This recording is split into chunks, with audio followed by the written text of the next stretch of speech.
I found the letter on a night when everything already felt wrong. The lights in my apartment seemed too dim. The silence felt too loud. And my heart felt heavier than it should have. I wasn't looking for memories. I was just searching for my scarf, buried somewhere deep in the closet. Instead, my hand brushed against a small wooden box I didn't recognize. Inside that box was the letter. My name was written on the envelope in his handwriting, clear, confident, just like the way he used to say he'd never hurt me. For a long moment, I just stood there, completely frozen.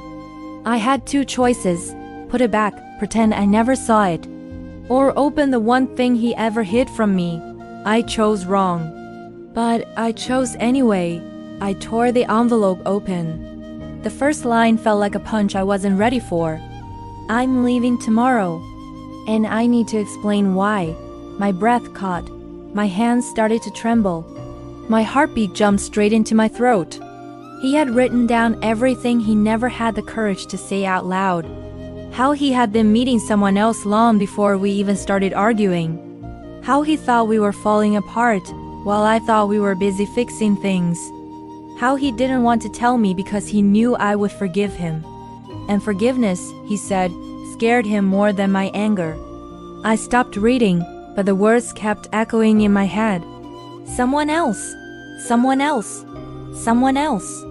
I forced myself to keep going, because the truth was already burning. I might as well let it finish the job.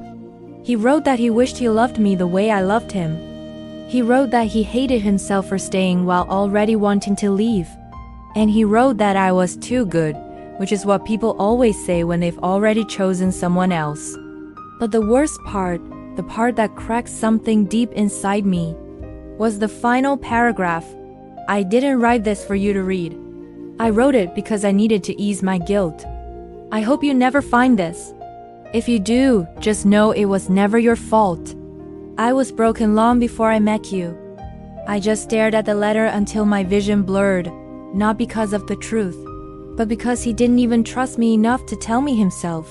I should have been angry. I should have torn the letter to pieces. I should have screamed. Instead, I just sat on the floor and laughed. A small, bitter laugh. The kind that doesn't sound like a laugh at all. Because suddenly everything, the fights, the distant answers, the way he'd flinch when I asked if he still loved me, it all made perfect sense. He had already left me. Long before he physically walked out the door. I folded the letter with shaking hands, not gently, not carefully, just enough. I put it back into the box, closed the lid, and placed it on the highest shelf where I wouldn't accidentally touch it again. But the truth stayed with me. Because the truth always does. Some people break you quietly.